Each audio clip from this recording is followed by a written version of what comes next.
upper and lower ab at low heel obliques, leg lift and hip raise, in and outs, toe touches, heel taps, elbows knee side. Now,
Hello everyone, Assalamu alaikum. Am I audible to all of you? Can someone please confirm in chat if you all can hear me?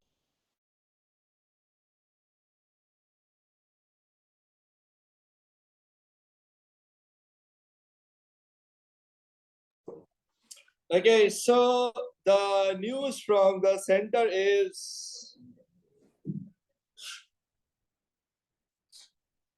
we have been doing electricity and we have been doing electrodynamics, in fact, and we are done with the concept of current. We are done with the idea of what a voltage is, if I'm not wrong. क्या हमने voltage पढ़ लिया था? Potential difference क्या होता है कल की क्लास में? Can anyone confirm? Exactly याद नहीं आ रहा. Voltage पढ़ लिया था, Watt per unit charge का formula पढ़ लिया था. Okay.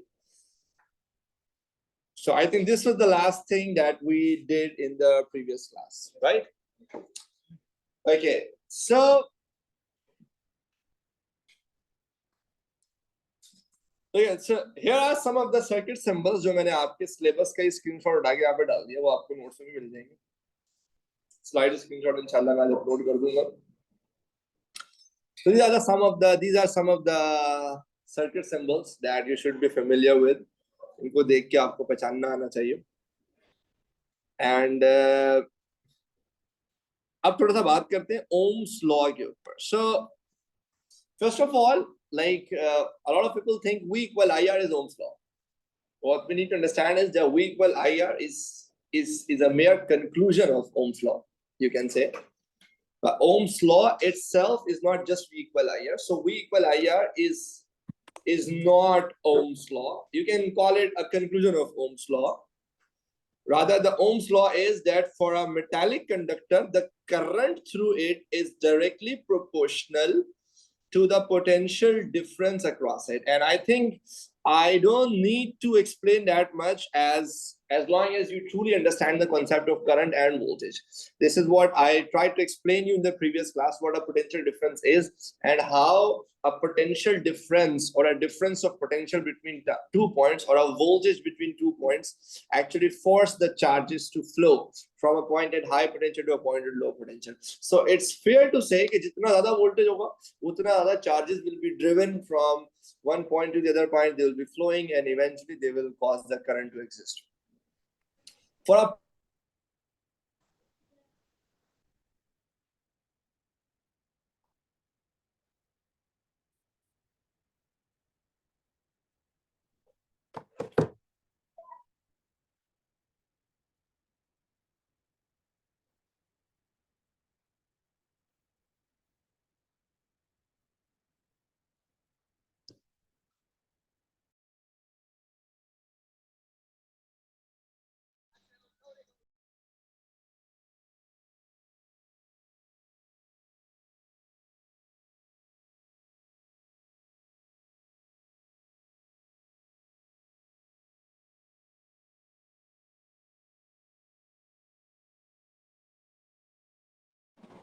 Hello guys, can you all hear me?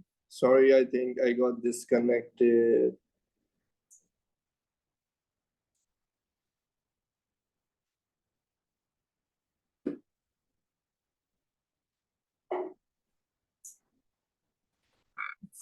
ठीक है तो अच्छे होमवर्क बहुत है।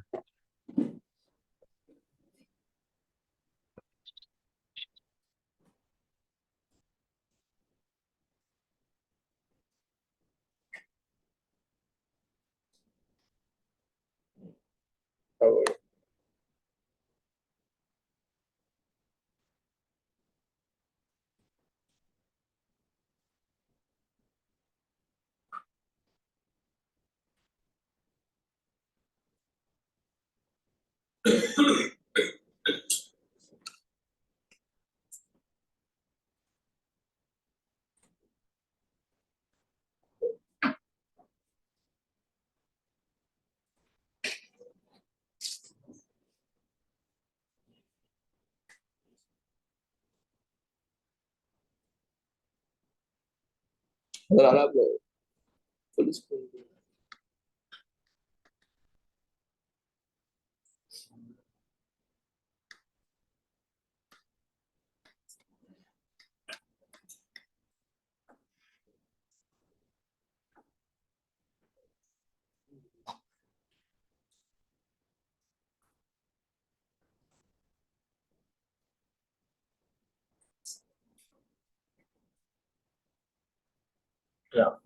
ठीक है।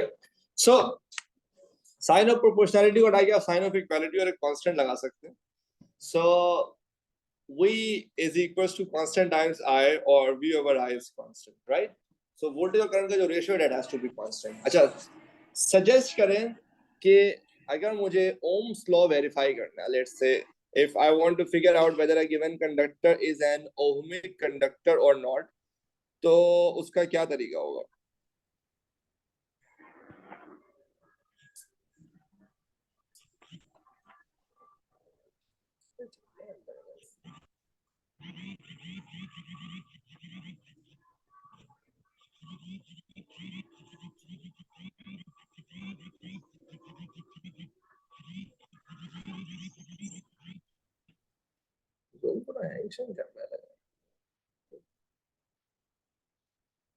हाँ जी, एनी सजेशन? एक आसान तरीका ये हो सकता है सिंपली कि आप कुछ ना करें, आप एक रेजिस्टर लें सिंपली, और उस रेजिस्टर को ना आप कनेक्ट कर दें किसी वेरिएबल पावर सप्लाई से, ठीक है? जिसमें आप एक तो फिक्स सप्लाई होती है ना, जैसे एक सेल होता है 6 वोल्ट का, 12 वोल्ट, एक वेरिएबल सप्लाई होती है, उसमें आपके पास नॉब्स होते हैं जिसकी वजह से आप वोल्टेज कम ज्यादा कर सकते हो।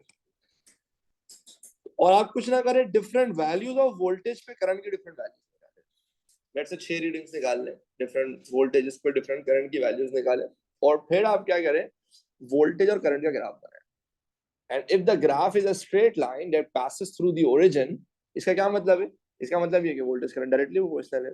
सो if you get a straight line that passes through the origin in case of a voltage current graph, it means that the conductor is an ohmic conductor or the conductor is following Ohm's law.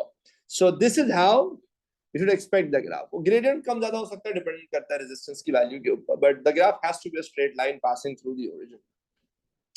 Negative voltage का simply मतलब ये होता है कि आपने polarity reverse कर दी, यानी cell को उल्टा कर दिया आपने। तो वो वायर जो सेल के पॉजिटिव टर्मिनल से कनेक्टेड था,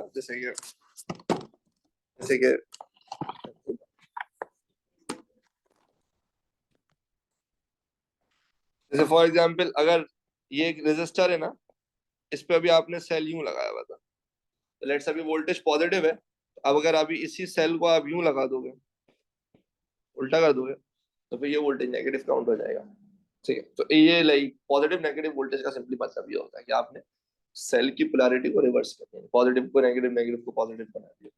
so you get a straight line that passes through the origin, right? अच्छा, इनके not every conductor follows Ohm's law, like only pure metallic conductors follow Ohm's law. Filament का आपने नाम सुना होगा। फिलामेंट का सीन ये होता है कि उस पे जब आप थोड़ा सा करंट गुजारते हो तो वो हीट अप हो जाता है, तो जाहिर सी बात है टेम्परेचर कांस्टेंट नहीं रहेगा। जब टेम्परेचर ही कांस्टेंट नहीं है तो ओम्स लॉ की वैसी ही कंडीशन वायलेट हो चुकी है। तो a filament is a non ohmic conductor। शुरू में शायद फिर भी फॉलो कर ले, क्योंकि शुरू में जब करंट थोड़ा कम होता है ना, जितनी हीटिंग नहीं होती है, तो you get a kind of straight line. थोड़ा सा वोल्टेज बढ़ता है तो करंट भी उसी रेशो से बढ़ रहा होता है, बट जाहिर सी बात है जब करंट आता है ना तो हीटिंग प्रोड्यूस होती है। हीटिंग की वजह से फिर होता है ये कि रेजिस्टेंस बढ़ जाती है। So even if you increase the voltage, the current does increase, but light उस रेशो से नहीं बढ़ता, करंट थोड़ा सा ही बढ़ पाता है. So सीधा जाते जाते फिर आप देखते हैं कि थोड़ा सा डिप होना शुरू हो जाता है. So this is the IV characteristic curve of a filament. ये भी आपने I think O level से पढ़ा होगा. O level पढ़ाते हैं? I think इस तरह के कर्व पढ़ाते हैं. ओम्स लॉ वेरीफाई करने का एक और तरीका ये हो सकता है कि आप दो रेजिस्टर्स लें सीरीज में, ठीक है, और दो में से एक रेजिस्टर फिक्स हो, दोनों का करंट सेम होगा, दोनों सीरीज में ही, एक रेजिस्टर फिक्स हो और एक रेजिस्टर वेरिएबल हो. जैसे R1 R2 में R2 is a variable resistor और R1 is a fixed resistor. अच्छा, I think I need not to mention, we have already discussed this few days back, that in series combination the current stays the same, however the voltage is divided, and the rule is that the resistor with the highest value of resistance gets the largest share of voltage and vice versa, right? तो अगर for example किसी आपके पास ये variable resistor है, अगर आप इसकी resistance को बढ़ाते हो ना, तो इसके अक्रॉस आने वाला वोल्टेज भी क्या होगा, बढ़ेगा, राइट? बट पीछे से टोटल सप्लाई वोल्टेज तो फिक्स है ना. अगर आपने इसका वोल्टेज बढ़ाया तो ऑटोमेटिकली इसका वोल्टेज क्या हो जाएगा, कम हो जाएगा ना. इसका मतलब आप वेरिएबल रेजिस्टर की रेजिस्टेंस को चेंज करके दूसरे वाले रेजिस्टर के अक्रॉस आने वाला वोल्टेज चेंज कर सकते हैं. You can understand this. कि अगर दो रेजिस्टर सीरीज में लगे हुए हैं तो जिस रेजिस्टर की रेजिस्टेंस ज्यादा होती है, that resistor gets the greatest share of voltage. Share of voltage का मतलब जो पीछे सप्लाई वोल्टेज है ना, उसने डिवाइड हो रहा है. So if you increase the resistance of one of the resistor, तो उस रेजिस्टर के अक्रॉस आने वाला वोल्टेज बढ़ जाएगा. फॉर एग्जांपल ऐसे समझ लो कि पहले लेट से पीछे 100 वोल्ट था और एक को मिल रहा था 50, दूसरे को मिल रहा था 50. लेट से दोनों की रेजिस्टेंस सेम थी. आपने एक की रेजिस्टेंस बढ़ा दी और लेट से उसके अक्रॉस आ गया वोल्टेज 60, 50 की जगह, तो दूसरे वाले का कितना हो जाएगा, 40 हो जाएगा ना. So what you are doing is you are changing resistance of one of the resistor, जिसकी वजह से सिर्फ उसका अपना नहीं बल्कि दूसरे वाले रेजिस्टर यानी फिक्स रेजिस्टर का भी वोल्टेज क्या हो रहा है, इम्पैक्ट कर रहा है. तो by adjusting the value of resistance you can change the voltage across the other resistor. तो आप डिफरेंट वोल्टेजेस की डिफरेंट रेजिस्टेंस की वैल्यू पे डिफरेंट वोल्टेज सेट करो, फिर वही वोल्टेज और करंट का ग्राफ बनाओ. Again if the graph turns out to be a straight line, it's an ohmic conductor. If the graph is not a straight line, it's a non-ohmic conductor, or the conductor is not obeying Ohm's law.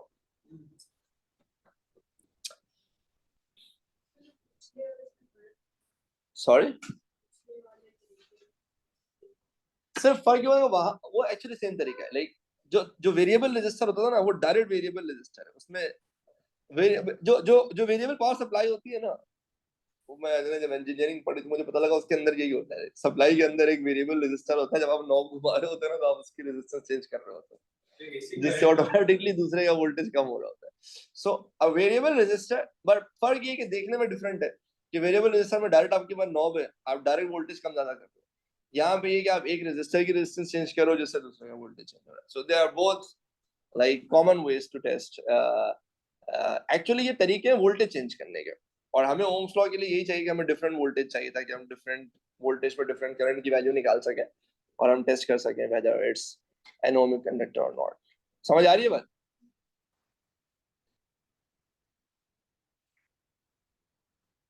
यहाँ तक सारे clear है? तो फिर मैं थोड़ा diode पढ़ाऊं.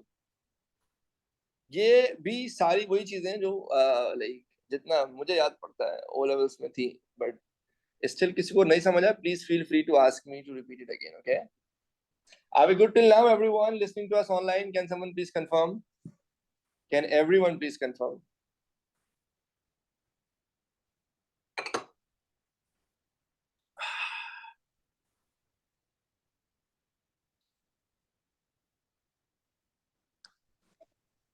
So it's just like that the filament graph is straight and then it gets bended, and the other graph is just the straight line. Am I right? Sorry, can you please repeat your question? I was just asking that the filament graph is firstly the straight line and then it's a bend, and the other Yeah. one is just straight line. Yeah. Like the first one was an ohmic conductor, so that was a straight Yeah. line. A filament like kind of behave as an ohmic conductor in the beginning when the current is very small because there is not much heating. But as soon as there is heating, now with the increased current, it does not obey Ohm's law, so you don't see a straight line anymore after that. So, Okay, so thank you. no problem. Again, talking about diode. So diode is a two-terminal electrical component, just like a resistor, but unlike resistor that allows the current to exist in both the directions, diode does not allow the current to exist in both the directions. क्या मतलब? मतलब ये कि आपके पास एक resistor है, this box is a resistor. You connect it to the cell. So the current exists from positive to negative. So this is how the current exists. Positive to negative, right? But if I reverse the polarity, मैं अगर cell ऐसे लगा दूं, negative इधर कर दूं, positive इधर कर दूं, तो करंट यूं आ जाएगा और अब रेजिस्टर के थ्रू करंट यूं जाएगा. In both the cases, resistor won't mind. Like resistor के थ्रू करंट ऐसे चले जाए या ऐसे चला जाए, रेजिस्टर को कोई प्रॉब्लम नहीं, करंट एग्जिस्ट करेगा. सो रेजिस्टर डज नॉट माइंड कि करंट किस डायरेक्शन से उसके थ्रू गुजर रहा है. Diode does. डायोड माइंड कर जाता है. डायोड का सीन क्या है, अभी दिखाता हूं मैं डायोड का symbol. Diode is a two terminal electrical component in a circuit that allows the current to exist in one direction only. Diode जो है ना वो सिर्फ एक डायरेक्शन में करंट को अलाउ करता है. ये डायोड का सिंबल है, एक एरो है, फिर उसके बाद एक डंडा लगा हुआ है. ये एरो एक्चुअली ये बता रहा होता है कि अगर ये इस डायरेक्शन में करंट आएगा तब तो diode will be more than happy. आ जाओ भाई, गुजर जाओ मेरे थ्रू, कोई मसले की बात नहीं, चार्जेस को अलाउ कर देगा, करंट एग्जिस्ट कर जाएगा. बट अगर आप इस डायोड के थ्रू करंट यूं गुजारने की कोशिश करोगे ना, तो ये डंडा देख रहे हो ना, डंडा इन्होंने इसीलिए लगाया हुआ है, मां डंडा वापस भेज देंगे, ठीक है, कोई करंट वरंट की जरूरत नहीं है. So this is a resistor. Resistor में करंट यूं जाए फिर सीन है, रेजिस्टर में करंट यूं जाए फिर सीन है, कोई मसले की बात नहीं. Resistor doesn't mind. डायोड में अगर करंट यूं जाएगा वेरी गुड, कोई मसला नहीं, एरो की डायरेक्शन में. बट अगर करंट यूं जाने की कोशिश करेगा ना, तो ये डंडा देख रहे हैं ना आप, diode will not allow this to happen. मैं आपको थोड़ा सा सर्किट में बना के दिखाऊंगा तो आपको बेहतर समझ आएगा. For example, this is a cell and there is a diode connected to the cell. Okay, तो करंट का मतलब कन्वेंशनल करंट होता है. हमने पहले से बात की, जब भी मैं सिर्फ करंट बोलूंगा इसका मतलब कन्वेंशनल करंट है. तो करंट पॉजिटिव से नेगेटिव जाएगा, तो ये आपके डायोड का एरो है. ओके, और आपके करंट भी यूं जा रहा है ना, तो the diode would be more than happy. आ जाओ भाई, कोई मसले की बात नहीं, आ जाए आ जाए आ जाए जी, आपका अपना ही घर है, मसला नहीं. The diode is going to show zero resistance. Okay, no problem at all. ऐसा लगेगा जैसे बस सिंपल वायर लगी हुई है, लाइक कोई रेजिस्टर है ही नहीं, तुम जीरो रेजिस्टेंस शो करता है आइडियली डायोड ना. अगर आप जो डायोड का एरो ना उस दिशा में करंट जा रहा हो, इसे टेक्निकली कहते हैं फॉरवर्ड बायस्ड. अभी बताता हूँ. बट अगर आपने होशियारी की और आपने उल्टा लगाने की कोशिश की, अब क्या होगा, अब करंट यूं आएगा, तो अब डायोड का एरो ऐसे है ना ऊपर की तरफ है, और आपका करंट यूं आ रहा है, तो ऐसे में डायोड ने जो आपके साथ करना है ना वो आप याद करोगे. डायोड ऐसी रेजिस्टेंस शो करेगा, ऐसी इन्फिनिट रेजिस्टेंस शो करेगा, कैसा लगेगा बीच से तार ही कट गई है, करंट का नामो निशान भी नहीं आएगा अगर आपने यही पोलैरिटी रिवर्स कर दी. तो हम कहते हैं ideally diode show zero resistance when it is forward biased. Forward bias होने का मतलब ये है कि लाइक आसान भाषा में, तो डायोड का एरो जिस डायरेक्शन में, करंट आप उसी डायरेक्शन में अलाउ कर रहे हो. And the diode shows infinite resistance when it is reverse bias. यही अगर आप उल्टा कर दोगे ना तो बिल्कुल इन्फिनिट रेजिस्टेंस हो जाएगी, ऐसा लगेगा जैसे बीच से तार कट गई है, कोई सवाल ही पैदा नहीं होता करंट का। सही है, ये बात सबको समझ आती है, ये वो लेवल में पढ़ाते हैं।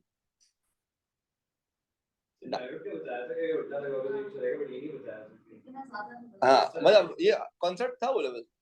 अच्छा अब इसमें एक चीज है, हाँ वो बड़ी खतरनाक है भाई, आजकल के बच्चे वैसे ही जज्बाती हुए में, बताने में भी डर लगता है, बट बताना तो जरूरी है भाई। कभी ऐसा हो कि यहाँ से स्विच बोर्ड लगा है, स्विच बोर्ड, स्विच बोर्ड, ये स्विच बोर्ड कहाँ से, या स्विच बोर्ड आ गया, ठीक है। ये देखिए, ये स्विच बोर्ड नजर आ रहा है, इसमें ये दो होल नजर आ रहे हैं, अरे ना। कभी ऐसा हो आपने बोला बस भाई बहुत तंग कर रहे हैं ये लोग, मुझे मुझे इनको एक सबक सिखाना पड़ेगा, तो आपने कुछ नहीं करना, आपने एक तार लेनी है, ठीक है, ऐसे ऐसे तार लेनी है, तार के दो टर्मिनल होंगे, एक आपने एक में घुसाना है और दूसरा आपने दूसरे में घुसाना है। अगर आपके अम्मा अब्बा ने घर बनाते समय अच्छे कॉन्ट्रैक्टर से इलेक्ट्रिकल वर्क कराया हो और एक नंबर ब्रेकर घर पे लगा हो, तब तो फौरन से ब्रेकर ट्रिप मारेगा और घर की लाइट चली जाएगी। और अगर ब्रेकर दो नंबर लगा हुआ होगा तो पूरा घर रोशनियों से भर जाएगा, आग लग जाएगी घर पे, ठीक है। तो please do not try this at home और एट स्कूल। बताने का सिर्फ पर्पज ये है कि कभी कभी होता है ना यार, बहुत तंग किया हुआ स्कूल वालों ने, अभी बताता हूँ उनको, अभी इनका ब्रेकर ट्रिप करके दिखाता हूँ। नहीं भाई ये बहुत डेंजरस है, अल्लाह माफ करे। मैंने देखा है शॉर्ट सर्किट की वजह से जो घरों में आग लगती है ना, मैंने देखा है अपनी आंखों से बिल्डिंग्स में आग लगते हैं। सही है, ठीक है। तो जैसे ही आप लाइक उसको कनेक्ट करते हो ना तो शॉर्ट सर्किट हो जाता है, ऐसे कहते हैं शॉर्ट सर्किट ये होता है कि जब आप सप्लाई का एक एंड दूसरे एंड से बिना किसी रेजिस्टेंस से कनेक्ट कर दो, जीरो रेजिस्टेंस, तो इसे कहते हैं शॉर्ट हो जाना, लाइक कोई रेजिस्टेंस ही नहीं है। भाई रेजिस्टेंस को बढ़ाओगे तो करंट कम होता है, रेजिस्टेंस को कम करोगे तो करंट बढ़ जाएगा। तो आइडियली हम एक वायर की रेजिस्टेंस में जीरो अज्यूम करते हैं, तो जीरो रेजिस्टेंस का मतलब नियर टू इन्फिनिट करंट हो जाता है। तो एकदम से ना लाइक चार्जेस को कोई ब्लॉकेज मिलता नहीं, तो एकदम से चार्जेस फ्लो करता है, तो करंट एकदम से शूट करता है। वैसे मैं उम्मीद करता हूँ ब्रेकर लगे हुए होते हैं तो, बट बहरहाल इतने हाई करंट में ना इंसुलेशन जल जाती है जिससे आग लगने के चांसेस होते हैं बहुत बड़े। तो शुगर में समझा रहा था भाई, एक्चुअली मत कर देना कहीं प्लीज, और करने से पहले पर्ची में मेरा नाम मत लिख देना प्लीज, ठीक है। तो तरीका ये, अब जैसे आप देख रहे हो ना भाई, आपने यहाँ पे एक डायोड लगाया हुआ, डायोड ने दी जीरो रेजिस्टेंस, तो ये क्या है, ये शॉर्ट सर्किट है ना। लाइक आपने डायरेक्ट एक सिंगल वायर से बिना किसी रेजिस्टेंस के आपने कनेक्ट कर दिया। अच्छा ये तो यूजली जो लैब में होता है उसमें तो प्रॉब्लम नहीं है, इससे ज्यादा क्या होगा आपकी एलईडी, एलईडी भी जैसे लाइट एमिटिंग डायोड ही होता है ना, एलईडी उड़ जाती है या डायोड खराब हो जाता है, थोड़ा सा जल जाएगा, या क्योंकि आप यूजली जो लैब में 3 वोल्ट की 6 वोल्ट की सप्लाई से ही खेल रहे होते हैं ना, 2.5 वोल्ट की 3 वोल्ट की, तो उसमें यही होगा कि थोड़ा सा जल जाएगा। बट ये भाई 250 वोल्ट है, ये यहाँ पे ये वाला मजाक नहीं करना मेन सप्लाई के साथ, ठीक है।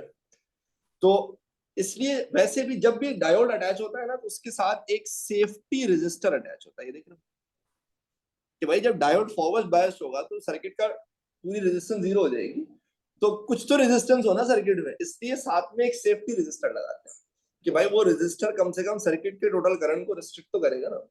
तो उससे ही होता है कि इवन अगर डायोड डायरेक्ट जब शॉर्ट होगा भी, यानी जीरो रेजिस्टेंस शो करेगा, तब भी सर्किट का करंट शूट ना कर जाए एकदम से, इसलिए you always add a safety resistor.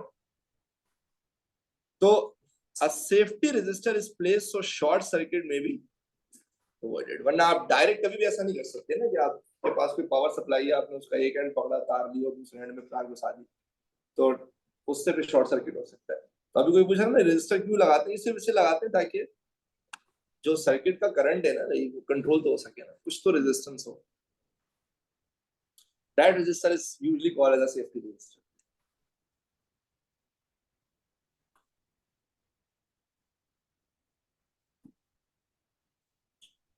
समझ रहे हो? मजा आ रहा है। I'll try this in user बेटा। अच्छा, ठीक है, सबको समझ आया? Ruth Fatima, you understand this now? अच्छा, डायोड, ओहो, डायोड के तो फायदे ही फायदे हैं। डायोड असल में हमारा एएस में है ही नहीं, बस इतना ही सही है। एक छोटा सा ग्राफ वो पढ़ा दूंगा। A2 में ना पूरा एक टॉपिक है रेक्टिफिकेशन, क्योंकि A2 में ना प्रॉपर ऑल्टरनेटिंग करंट का टॉपिक है। तो जब आप ऑल्टरनेटिंग करंट पढ़ते हो ना, तो कभी कभी ऑल्टरनेटिंग करंट को डायरेक्ट करंट में कन्वर्ट करना होता है। तो डायरेक्ट करंट का क्या मतलब होता है? करंट एक ही डायरेक्शन में जाएगा। ऑल्टरनेटिंग में क्या होता है? करंट अपनी डायरेक्शन चेंज कर रहा होता है ना, तो उसको कंट्रोल करने के लिए जो पूरा आपका सर्किट डिजाइन होता है ना, उसमें सबसे इंस्ट्रूमेंटल रोल ही डायोड का होता है। तो diode is used in rectifying circuits. इसके अलावा इलेक्ट्रॉनिक सर्किट्स में, जैसे इलेक्ट्रॉनिक्स हमारे यहाँ पढ़ाते हैं, हमारे इलेक्ट्रिसिटी पढ़ाते हैं, इलेक्ट्रॉनिक्स में तो डायोड का इतना इस्तेमाल है सर्किट डिजाइनिंग में, लॉजिक सर्किट्स में, आपकी सोच है। तो like diode is a very very helpful electrical component.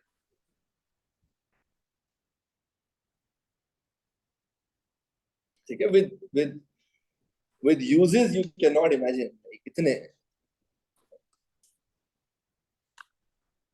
आगे बढ़े बेटा। अच्छा, डायोड का जो करंट और वोल्टेज का जो एक आइडियल कर्व होता है ना, वो इस तरह से कि ये आपका पॉजिटिव वोल्टेज है, ये आपका नेगेटिव वोल्टेज है। नेगेटिव वोल्टेज पे आप देखो करंट बिल्कुल जीरो है, बिकॉज इन्फिनिट रेजिस्टेंस से तो करंट आता ही नहीं है। वोल्टेज जैसे ही आपने पॉजिटिव किया ना, यानी फॉरवर्ड बायस किया, तो एकदम से आप देखते हो क्या होता है, करंट शूट मारता है, बिकॉज वो रेजिस्टेंस आपको इतनी शो नहीं कर रहा होता। डायोड की अपनी साइंस बड़ी खूबसूरत है, अनफॉर्चुनेटली हमारे सिलेबस का पार्ट नहीं है। जैसे एक बच्चे के दिमाग में सवाल आता है कि डायोड बनता किस चीज से है। तो डायोड बनते दो तरह के मटेरियल्स होते हैं, पी टाइप एक एन टाइप मटेरियल होते हैं, उनको मिला के बनता है। फिर उनके जब उनको मिक्स करते हैं तो बीच में डिप्लीशन रीजन आता है।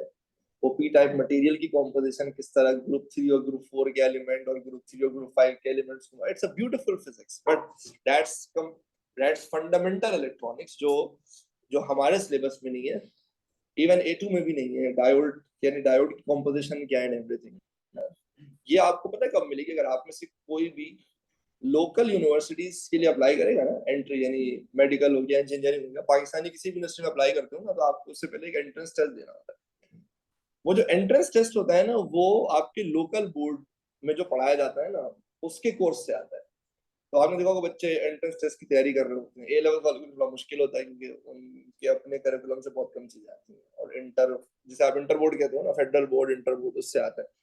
तो उसके करिकुलम में ये पूरा है, लाइक तो वहां पे आप पढ़ लोगे जहां से भी आप तैयारी करोगे। यूजर कैसे करोगे तो अच्छी बात है, बट कहीं से भी कर लो, एक ही बात है।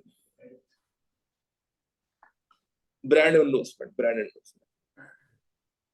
चलो बेटा, आज का जो हमारा एक्चुअल मुद्दा है, बहस है, जो our today's topic of actual discussion is the concept of current and drift velocity.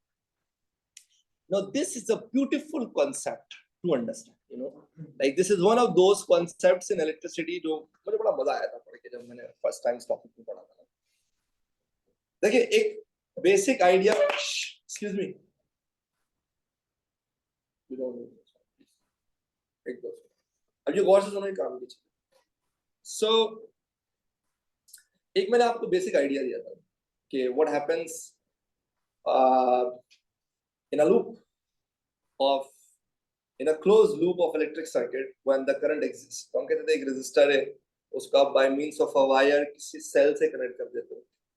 और मैंने आपसे क्या कहा था कि रास्ते में सारे इलेक्ट्रॉन्स, फ्री इलेक्ट्रॉन्स, वायर में, रेजिस्टर में बम्पर टू बम्पर खड़े हुए। The moment you connect the wire to the cell, तो सेल में एक नेगेटिव प्लेट, एक पॉजिटिव प्लेट, एक हाई पोटेंशियल, एक लो पोटेंशियल है।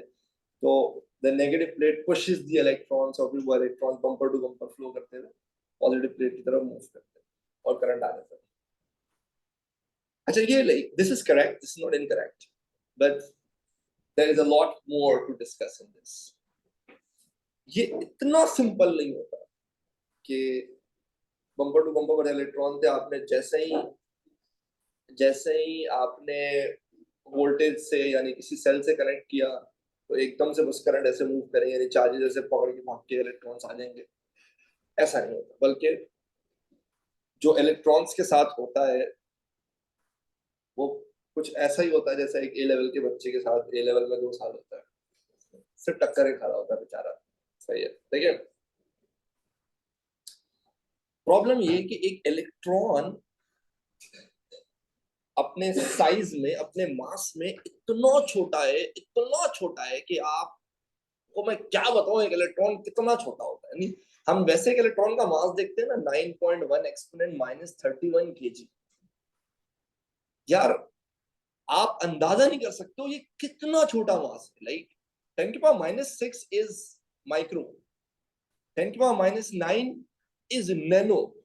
अबे माइक्रोग्राम मैं तुम्हारे आगे रख दूंगा, तुम्हें नजर भी ना आए। ये 10 की पावर माइनस 6 है। इलेक्ट्रॉन का मास है 10 की power minus 31 KG. 9.1 exponent minus 31 KG is a freaking small value of mass. एक एटम इटसेल्फ इतना छोटा होता है कि आपकी सोच है, और इलेक्ट्रॉन एक एटम से भी इतना छोटा होता है ना कि एक एटम के टोटल मास में इलेक्ट्रॉन का मास काउंट भी नहीं करता। समझ लो, इतना स्मॉल होता है एक इलेक्ट्रॉन। अब एक छोटे से मास पे अगर जरा सी भी फोर्स लगता है, वो भी इतने छोटे मास पे, उसमें जो एक्सेलरेशन आएगी वो आपकी सोच है।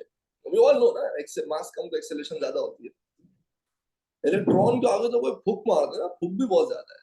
हल्की सी भी फोर्स हो ना तो उसमें एकदम से लाखों करोड़ों की एक्सेलरेशन आ जाती है।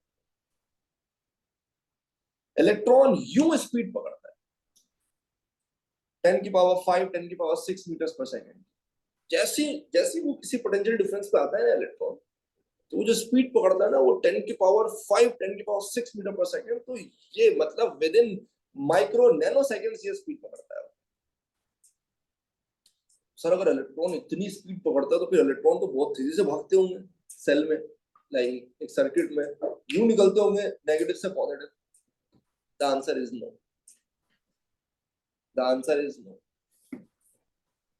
प्रॉब्लम ये है कि इलेक्ट्रॉन्स जैसे निकलते हैं तो इलेक्ट्रॉन की का जो सफर होता है ना एक जगह से दूसरी जगह जाने का, जो उसका जो ट्रैवल होता है वो इतनी मुशक्कतों से भरा होता है कि आप सोच नहीं सकते।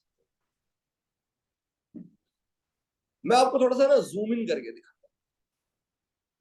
एक छोटा सा सेक्शन है जो मैं आपको जूम इन करके दिखाता हूँ, जरा गौर से देखिएगा। भाई ये मैंने एक सेक्शन जूम इन कर दिया, कंडक्टर है जिसका let's say cross sectional area A, length L, इसको आपने किसी सेल से कनेक्ट कर दिया, ठीक है ना। तो लेट्स से ये आप जा रहे थे, ठीक है, लास्ट में कोई एक रेजिस्टर का कोई एक पार्ट है जिसको मैंने जूम इन कर दिया, ठीक है। तो एक इलेक्ट्रॉन जब किसी सॉलिड कंडक्टर के थ्रू फ्लू करता है ना, तो सॉलिड्स में क्या होते हैं, एटम्स टाइटली पैक्ड, बिल्कुल एक दूसरे के बाजू में, ज्यादा स्पेसिंग नहीं होती। अब they are billions in numbers, मैंने 12-15 बना दिए समझाने के लिए। और सॉलिड स्टेट में ना जो एटम्स होते हैं ना, वो होते तो फिक्स पोजीशन में, बट उस फिक्स पोजीशन में बैठे हुए नहीं होते, बल्कि they are vibrating about that fix position, right. तो ये सारे ना फ्री इलेक्ट्रॉन से बहुत सारे, ठीक है। These are atoms जिसको केमिस्ट्री वाले कैटाइंस भी कह देते हैं, मेटल्स में कैटाइंस अपनी जगह पर फिक्स है, फ्री इलेक्ट्रॉन्स मूव कर रहे हैं। ये नेगेटिव है, जैसे इस पर पुश लगता है ना, लेट्स से ये डिस्टेंस है, ठीक है, ये जितने भी एटम्स है ना, ये देखो ये वाइब्रेट कर क्या कर रहे हैं। और ये मैंने फिर भी थोड़ी स्पेसिंग ज्यादा दिखा दी ताकि ड्राइंग समझ आ सके, बट एक्चुअली इनमें स्पेसिंग बहुत कम होती है, एक एटम से दूसरे एटम के बीच की स्पेसिंग। ये वाइब्रेट कर रहे हैं। अब एक चीज समझो कि भाई फॉर एग्जाम्पल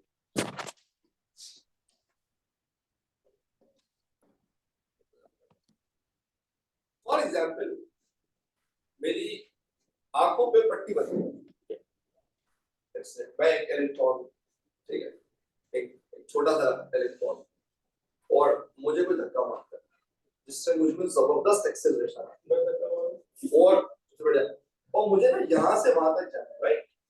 बट यहाँ सामने जितने ही बच्चे बैठे हैं ना, वो सारे बहुत बहुत स्मॉल स्पेसिंग पे बैठे हैं, लाइन से, और सारे बच्चे ऐसे ऐसे ऑसिलेट कर रहे हैं। अब इमेजिन करो मैं अंधाधुंध भागता हुआ आता हूं, आपको लगता है मैं गुजर जाऊंगा? नहीं, मैं बार बार टकराऊंगा, लाइक फॉर एग्जांपल कोई है जो पीछे से मुझे बार-बार पुश कर रहा है, भागना का, मैं भी जवान भागता हुआ, लेकिन क्या आपको लगता है मैं गुजर जाऊंगा? मेरे ख्याल से मैं लाखों दफा टकराऊंगा, बार-बार टकराऊंगा. So what happens is I want to pass through because you know I have a lot of velocity. There is a force which is quite enough for me to produce a massive acceleration and give me an immediate velocity. इतनी velocity देने का आपकी सोच है. But जैसे ही मैं निकलता हूँ सामने किसी ना किसी से टकरा जाता. आप समझ लो ना, मैंने पूरी मिसाल दी ना, A लेवल के बच्चे की जो जिंदगी होती है वो यही होता है. जैसे जैसे A लेवल गुजारा होता है फिर टकरे खा रहा होता है बेचारा. कभी केमिस्ट्री के चैप्टर में फंसेगा, कभी फिजिक्स के चैप्टर में फंसेगा. तो होगा क्या कि मैं ना बार-बार टक्कर खाऊं, बार-बार टक्कर खाऊं, और न जाने कितने कोलिजन्स के बाद finally I will be pass through some distance. तो इसे कहते हैं ड्रिफ्ट करना. आहिस्ता आहिस्ता ना, like because there is a continuous push from one end, मुझे कंटीन्यूअस पुश मिल रहा है और मैं बार-बार टक्कर खा रहा हूं. जब मैं बार-बार टक्कर खा रहा हूं तो मैं अपनी काइनेटिक एनर्जी लूज कर रहा हूं, जिससे हीटिंग प्रोड्यूस होती है. इसीलिए कहते हैं रेजिस्टर में जब करंट आता है ना तो हीटिंग प्रोड्यूस करता है रेजिस्टर. तो वो इसीलिए प्रोड्यूस करता है कि मैं जाके बार-बार टकरा रहा हूं, अपनी काइनेटिक एनर्जी को लूज कर रहा हूं, लेकिन मुझे पीछे से बार-बार पुश मिल रहा है, तो मेरे को बार-बार फोर्स लग रही है और मैं आहिस्ता आहिस्ता आगे जा रहा हूं. अब एक करंट कैरिंग कंडक्टर में इलेक्ट्रॉन की दो स्पीड्स. एक तो वो स्पीड जिससे आगे वो टकरा रहा है हार्ड, वो लाखों में, 10 की पावर 5, 10 की पावर 6 मीटर पर सेकंड. लेकिन वो वेलोसिटी हमारे किसी काम. एक और वेलोसिटी होती है कि भाई हमें नहीं पता तुम किस स्पीड से आगे टक्कर कर रहे हो, तुम हमको ये बताओ कि तुम यहां से लेके यहां तक गए, तुमने डिस्टेंस कवर किया, वो टोटल डिस्टेंस तुमने कितने टाइम में कवर किया, ताकि मैं डिस्टेंस अपॉन टाइम से तुम्हारी नेट वेलोसिटी निकाल सकूं. तुम्हारा नेट फ्लो निकालो कि तुम कितना आगे निकले. ये जो वेलोसिटी होती है ना, भाई आई डोंट केयर कि तुम कितनी बार टकरा रहे हो, तुम्हारी स्पीड बढ़ रही है फिर कम हो रही है, तुम ये बताओ तुमने टोटल कितना डिस्टेंस कवर किया कितने टाइम में. इस वेलोसिटी को कहते हैं ड्रिफ्ट वेलोसिटी. और एक्चुअली ये वो वेलोसिटी है जो रिस्पांसिबल है current, because current is about net flow. कितना चार्जेस का नेट फ्लो होगा एक given time. I don't care about कि उसके लिए तुम्हें रास्ते में कितनी टक्करें खानी पड़ी, आपका नेट फ्लो कितना है. ये जब आप ड्रिफ्ट वेलोसिटी निकालोगे ना तो आप हैरान हो जाओगे कि इसकी वैल्यू आती है मिलीमीटर्स पर सेकंड. कहां आप अभी लाखों मीटर पर सेकंड की स्पीड से आ रहे थे, धड़, समझ लो. बट एक्चुअली आपका नेट फ्लो क्या है, चिल्लड़. लाइक आप देखोगे कि एक सेकंड बाद आप कुछ मिलीमीटर्स आगे जा रहे हो, ये आपका नेट फ्लो है. बट करंट के लिए जो रिस्पांसिबल है ना वो यही वेलोसिटी है कि भाई आपका नेट चार्ज कितना फ्लो करे. इसलिए आप किताबों में देखेंगे वो कहते हैं drift velocity simply the velocity which is of the charges which is responsible for the current, because we don't care कि आप दो जोर से आगे हिट कर रहे थे. हमारे लिए ये वेलोसिटी इंपॉर्टेंट नहीं. हमारे लिए ये वेलोसिटी इंपॉर्टेंट है कि बीच में एटम से लड़ते झगड़ते आप कितना नेट आगे गए. that is the net flow that will determine the current in the current. So today we will be focused on the drift velocity of the charges when they are passing through the conductor after so many hurdles through them. जी आपका सवाल, sorry मेरा. हाँ atoms, metal की atoms. नहीं जैसे calcium के ions होते हैं ना बीच में. हाँ जिसको हम आयंस कहते हैं ना केमिस्ट्री में. फिजिक्स वाले उसको डायरेक्ट एटम ही बोल देते हैं, केमिस्ट्री वाले प्रिसाइजली उसको आयंस कहते हैं जो अपने फिक्स करते हैं. आगे उससे टकरा रहे हैं.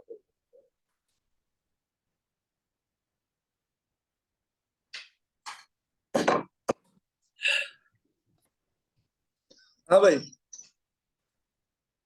Sir, genuine question, how did they calculate the mass of the electron? This is actually a genuine question. A2 में हम पूरा एक एक्सपेरिमेंट पढ़ेंगे कि किस तरह मैग्नेटिक फील्ड में रदरफोर्ड ने इलेक्ट्रॉन्स को मूव कराया था और किस तरह मैग्नेटिक फील्ड में जाते ही magnetic force served as the centripetal force.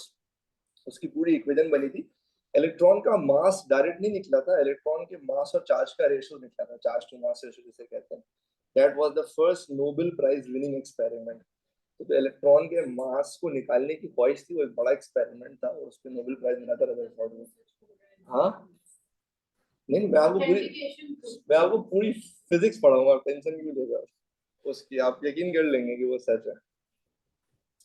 And if atoms are everywhere, why are explosions and booms happening and every time anyone makes even the slightest of the movement? अच्छा यार वो like you talking about air? Collision इतना massive नहीं होता ना like air के molecules से।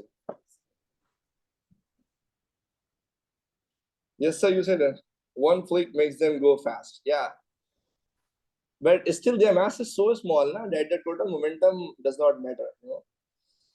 एक एटम जैसे जब मैं रास्ते में चल रहा होता हूँ ना, तो मैं एयर के मॉलिक्यूल को धक्का मार रहा होता हूँ और उनमें जबरदस्त एक्सेलरेशन आती होगी, बट टिड्डों का मास ही इतना कम है कि उनमें वेलोसिटी आ भी जाए तो कोई खास मोमेंटम नहीं आता, समझ लो, अनलेस कि दे आर इन हीट। जैसे हवा चलती है ना, तो बड़ी क्वांटिटी में एयर मॉलिक्यूल्स आके आपके मुंह पे लगते तो पता लगता है ना कि भाई हाँ हवा चल रही है, शक्ल आगे पीछे हो जाती है पूरी।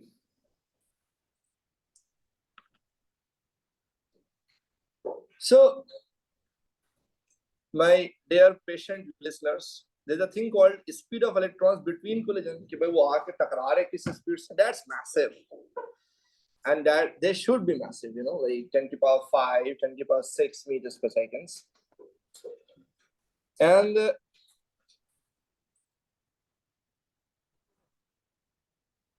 what happens is कि जब ये इलेक्ट्रॉन्स आते हैं तो बार बार टक्कर टक्कर टक्कर टक्कर सर घूमे चक्कर खाए, फाइनली जब वो एक पर्टिकुलर डिस्टेंस ट्रेवल करते हैं, तो अगर आप ये लेट्स से फॉर एग्जांपल एक गिवन डिस्टेंस पकड़ लेंगे, भाई ये डिस्टेंस कितने टाइम में इसने कवर किया, so that distance over time is going to be the drift velocity, okay, the net velocity of the flow of charges, distance upon time, that is going to be of the order 10 to the power -3 meters per second। समझ लो, मतलब millimetres पर seconds में आपको values मिलेगी। तो आप लोगों को ड्रिफ्ट वेलोसिटी का कॉन्सेप्ट समझ आता है सबको? Are you all with me? अजान हो रही है?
हो गया इधर? हम सबके अजान तुम लोग सुनते हो, हम तक तो नहीं आ रही आवाज। अब तक आती है आवाज?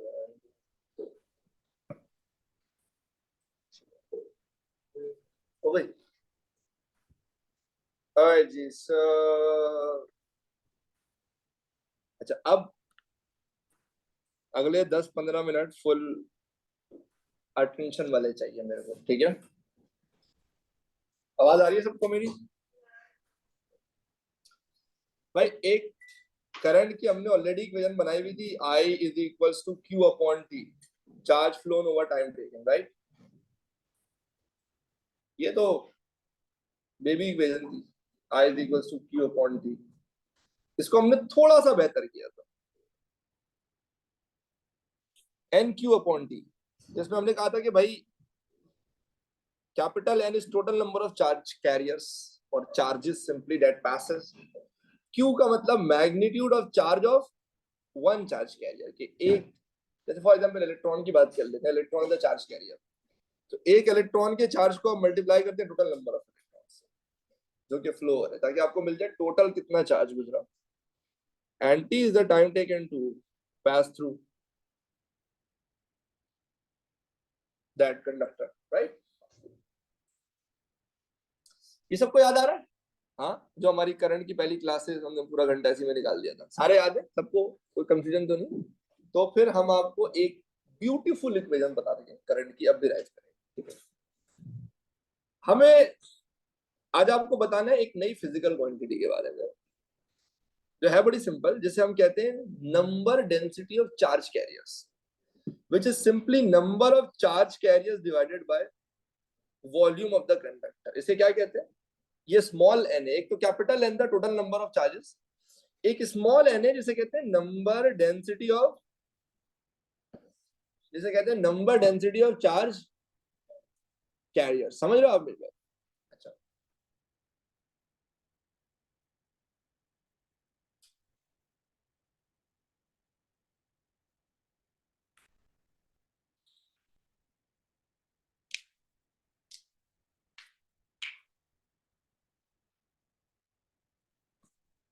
अब ये समझा तो उसका मतलब क्या। देखिए डिफरेंट कंडक्टर्स की ना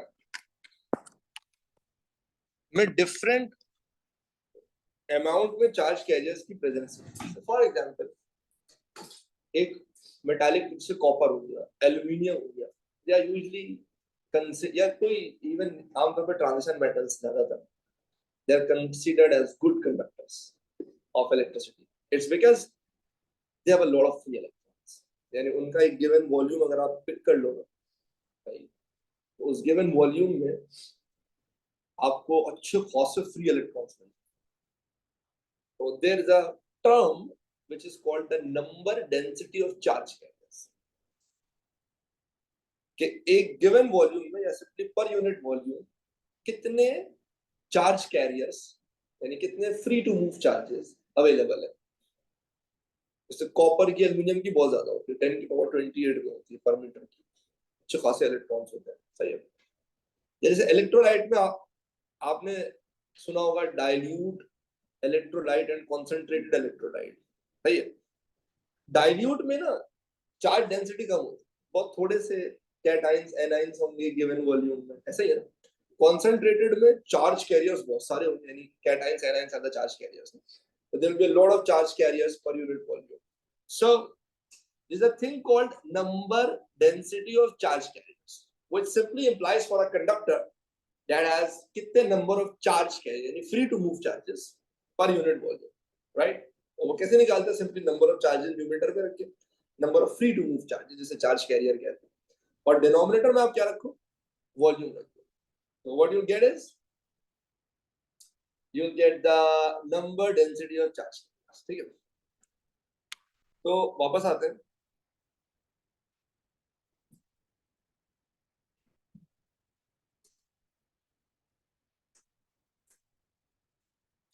अगर मैं इसकी इक्वेशन बनाऊं तो ये हो जाएगा स्मॉल n यानी number density of charge carrier is equal to total number of charge carriers divide by the volume of the conductor. Conductor का कितना वॉल्यूम है, सही है?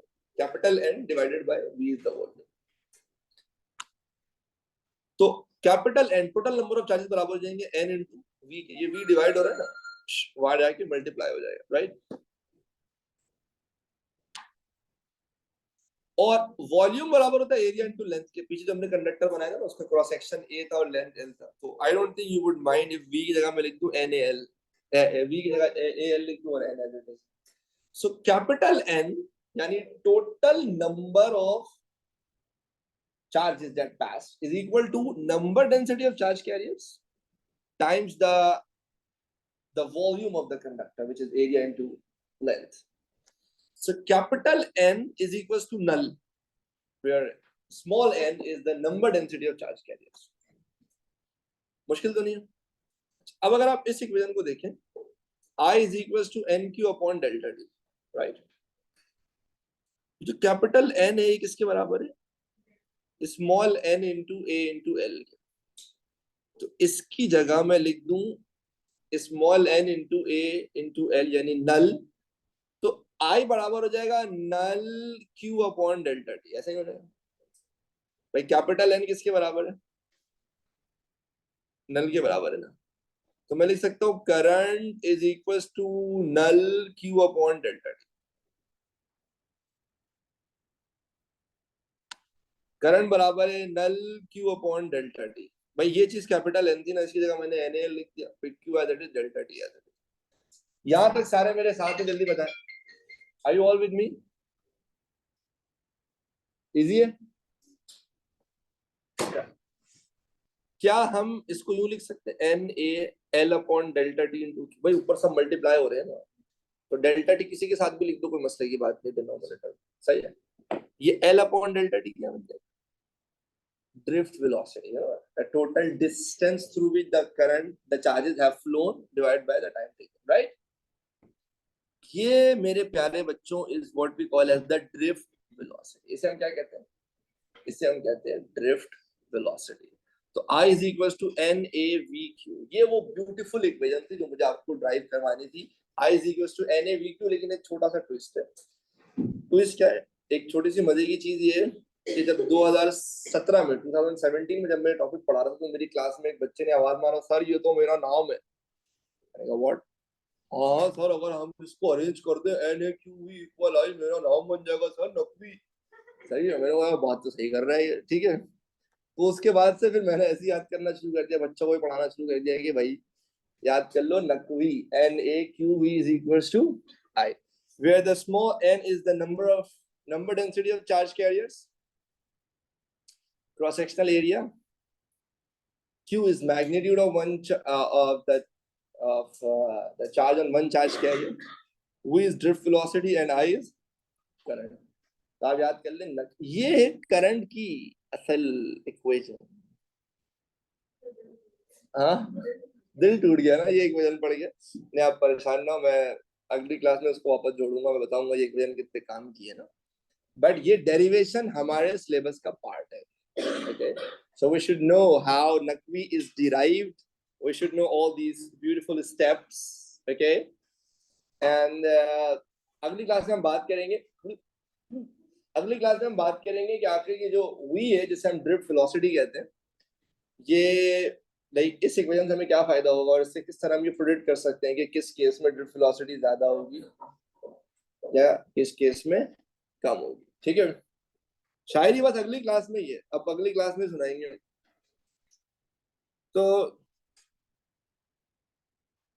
ये दो वैल्यूज मैंने वैसे ये याद नहीं करना, जो आपकी नॉलेज के लिए बता दिया कि कॉपर की number density of charge career 8.49 exponent 28, इसकी 6.02 एक्सपोनेंट 28। हाँ हाँ भाई, दे रहा हूँ छुट्टी, ठीक है भाई, अल्लाह हाफिज, मिलते हैं इंशाल्लाह अगली क्लास। तो बच्चों ने लगेज वगैरह सब पैक कर दिया। Sir Pasha, I have met as a student, I have met many different visitors from many different backgrounds, but even so, you are still among the best ones. Stand proud, you are wise. Oh, I love you too. Allah Hafiz. ख्याल रखिएगा अपना।